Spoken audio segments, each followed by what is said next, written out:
All right, we're about to walk through a chillingly plausible timeline for how a new global conflict could actually ignite. Now, this isn't a prediction, okay? Think of it more as an exploration of the fragile tripwires that exist in our world right now, all based on some pretty detailed geopolitical analysis.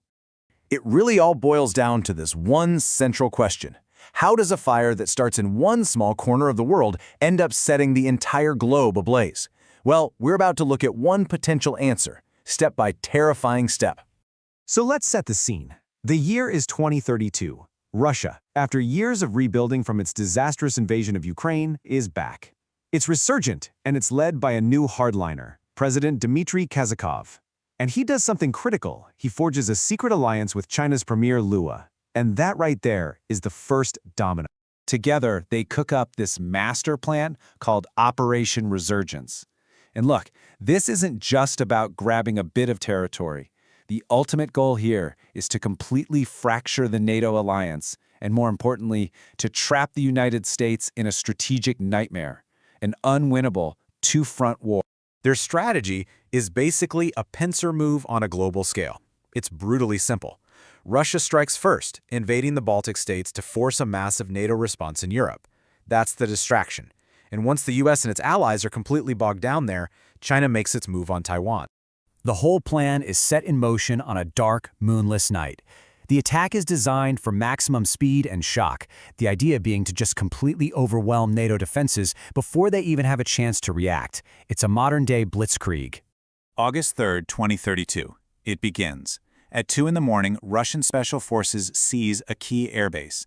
Then, in a move that shocks everyone, they use hijacked civilian jets to land the first wave of troops.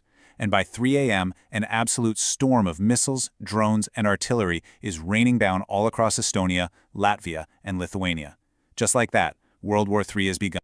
This quote, supposedly from a NATO radar operator the moment the attack appeared on their screens, just captures it all. The years of tense, uneasy peace? Gone. Instantly replaced by the grim, undeniable reality of a massive, high-tech war. Now from here, the conflict doesn't stay neatly contained, not at all. It starts climbing what military folks call the escalation ladder. It becomes this deadly, high-stakes game of tit-for-tat, where every move from one side forces the other to up the ante, pulling the entire world closer to the brink. And Russia makes the first absolutely terrifying move up that ladder. To keep NATO from rolling back their invasion, they move tactical nuclear weapons right onto the battlefield in Lithuania. It's a clear, unmistakable message. Interfere, and we might just cross the ultimate line.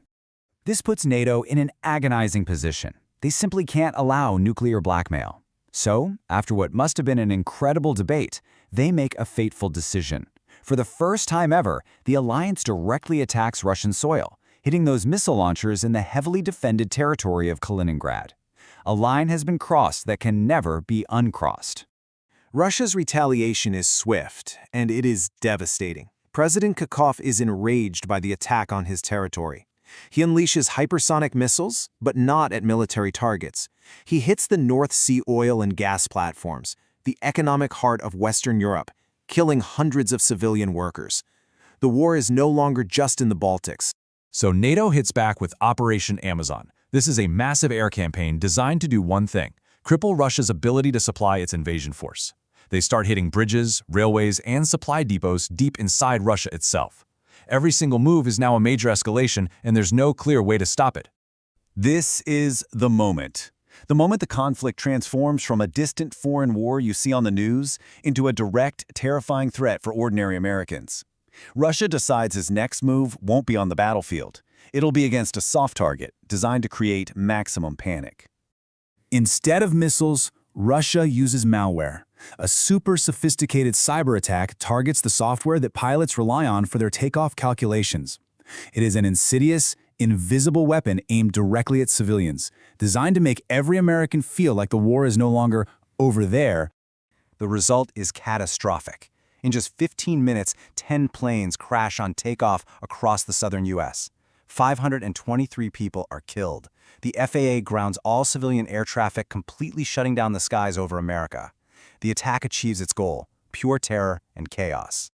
The American response is driven by pure fury. On board Air Force One, President Dahlman gives this chillingly direct order. The time for restraint is over. The United States is going to send a message that cannot possibly be ignored.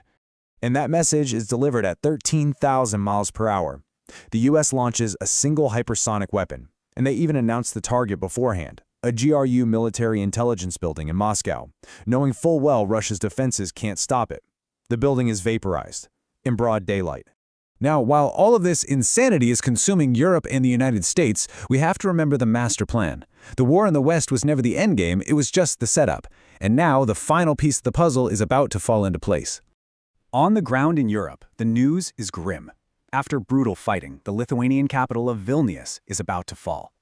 To save the city itself from total annihilation, it's declared an open city, which is effectively a surrender to the advancing Russian army. And for China's Premier Liu, watching all of this from Beijing, this is the signal. This is the moment he's been waiting for. His Russian ally is succeeding, and the West is completely bogged down in a devastating European war. The perfect window of opportunity has just opened. This is the flash message that officially opens the second front of World War III. It's not an invasion. Not yet. It's a quarantine, a naval blockade. But everybody knows what it really is. It's the first move in the fight for Taiwan, and the final fulfillment of Operation Resurgence. And this is where the scenario leaves us.